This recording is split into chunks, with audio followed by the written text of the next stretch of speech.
Hello friends, welcome to our educational channel. आज हम लोग बात करेंगे कि हम अपनी किडनीज़ को या गुर्दों को कैसे हेल्दी रख सकते हैं। जो बहुत ही प्रैक्टिकल और इजी टिप्स हैं, उनको अगर हम फॉलो करें तो हमें किडनी रिलेटेड प्रॉब्लम नहीं होगी। जैसा कि आप जानते हैं कि किडनी के जो पेशेंट्स हैं बहुत तेज़ी से बढ़ रहे हैं, तो इन अगर हम सिंपल कुछ बातों को ध्यान रखें तो हम उनसे हमेशा के लिए बच सकते हैं। सबसे इम्पॉर्टेंट जो पहला स्टेप है कि हमको अपना जो सॉल्ट की मात्रा है, नमक की मात्रा को नियंत्रित करना है, कम से कम लेना है। अधिक नमक लेने से ब्लड प्रेशर बढ़ने का रिस्क रहता है, जो किडनीज़ में अधिक लोड डालता है और किडनी फेल होने के चांसेस को कहीं ना कहीं बढ़ाता है। जो दूसरा प्रैक्टिकल टिप है कि आपको वेट अपना एक नियंत्रित करके रखना है। जो बॉडी मास इंडेक्स है, BMI है, वो आप कोशिश करें कि अगर 25 से कम है तो बहुत अच्छा है, और 25 से 30 के बीच रहे, 30 के ऊपर बिल्कुल भी ना जाने पाए। वेट आप कैसे कंट्रोल कर सकते हैं? सही मात्रा में एक्सरसाइज और फूड इनटेक का बैलेंस बना के, कि भोजन की मात्रा और एक्सरसाइज की मात्रा का एक संतुलित पैमाना रखें, जिससे आपका वजन नियंत्रित हो सके तथा तेजी से ना बढ़े। तीसरा इम्पॉर्टेंट चीज़ है कि हमें जल या पानी का सेवन एक स्टैंडर्ड क्वांटिटी में करना चाहिए। जो एक एडल्ट मेल या फीमेल है, लगभग 3 से 3.5 लीटर पानी उनको पीना अति आवश्यक है। कम पानी पीने से भी किडनी में कॉन्सेंट्रेटेड यूरिन बनाने के लिए दबाव पड़ता है। जो चौथा प्रैक्टिकल टिप है वो ब्लड प्रेशर। बीपी आप कोशिश करिए कि 130/80 के आसपास रहे, इससे अधिक ना जाए।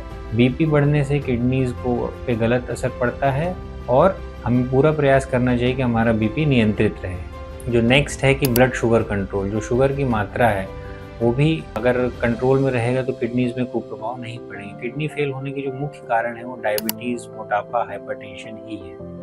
और उसके बाद नेक्स्ट के अगर हम आए छठवें टिप की तरफ आए तो एनुअल हेल्थ चेकअप। कई बार जो सिम्टम्स होते हैं वो तभी प्रस्तुत होते हैं जब किडनी काफ़ी एडवांस स्टेज में फेलियर हो चुका होता है या इर्रिपेरेबल डैमेज हो चुका होता है। तो एनुअल चेकअप के माध्यम से हम अर्ली स्टेज में जो अगर किडनीज में कुछ चेंजेस हो रहे हैं या उनके पैरामीटर्स चेंज हो रहे हैं, हम उनको रोक सकते हैं। सातवां स्टेप है स्मोकिंग और अल्कोहल। स्मोकिंग आपको बिल्कुल बंद करना है, अल्कोहल को भी बंद करना है या सीमित करना है। स्मोकिंग और अल्कोहल से डायबिटीज़, हाइपरटेंशन और कोलेस्ट्रॉल बढ़ने का रिस्क रहता है, जो अगेन किडनीज को गलत असर डालता है। नेक्स्ट है एक्टिव लाइफ स्टाइल। आप हम सबको अपने 24 घंटों में से कम 45 मिनट्स या एटलीस्ट 30 मिनट्स अपने बॉडी के लिए एकदम रिजर्व करके रखना है।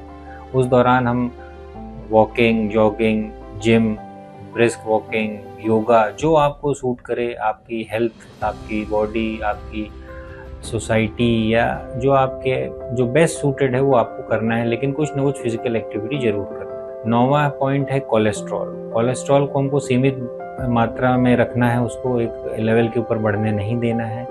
उसको कैसे सीमित रख सकते हैं? हम जंक ऑयली फूड को अवॉइड करके, स्मोकिंग, अल्कोहल को बंद करके और एक्टिव लाइफ स्टाइल करके। तो अगर हमारा कोलेस्ट्रॉल सीमित रहेगा, नियंत्रित रहेगा, तो हम काफ़ी आशान्वित हैं कि हमारी किडनीज में गलत असर नहीं पड़ेगा। और सबसे इम्पोर्टेंट 10वां पॉइंट, एडिक्वेट स्लीप।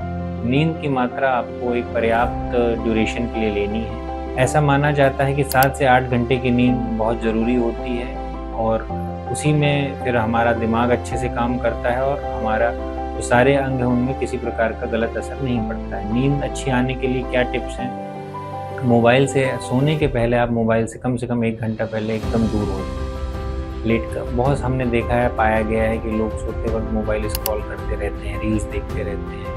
ये बहुत ही बेकार आदत है जो जाने अनजाने हम बहुत सारे लोगों के दिनचर्या में क्रीप कर गई है। तो इससे बचें। मोबाइल को कम से कम आधा पौन घंटा पहले सोने के एकदम दूर रख दें। हो सके तो स्विच ऑफ कर दें या साइलेंट मोड में कर दें। और अगर आपको नींद नहीं आ रही है तो आप अखबार या कोई रोचक उपन्यास, नॉवेल, इस तरह की आदत डालें। धीरे धीरे आपको उसकी भी ज़रूरत नहीं पड़ेगी और आपको अच्छी नींद आएगी। तो मित्रों, आज हमने देखा कि अगर हम इन 10 हेल्दी टिप्स, 10 किडनी हेल्थ के लिए जो आसान सी प्रैक्टिकल टिप्स उनको फॉलो करेंगे तो हमको किडनी से संबंधित बीमारियां होने का रिस्क एकदम ना के बराबर हो जाएगा और हम एकदम हेल्दी लाइफ जी सकेंगे। तो again thank you for being with us. मेरे साथ रहने के लिए आपका धन्यवाद, और आगे ही हम मिलते रहेंगे ऐसे ही यूरोलॉजी और नेफ्रोलॉजी, किडनी संबंधित बातों के जानकारी के लिए। आप सभी लोगों से अनुरोध है कि आप स्वस्थ रहें, मस्त रहें। Thank you.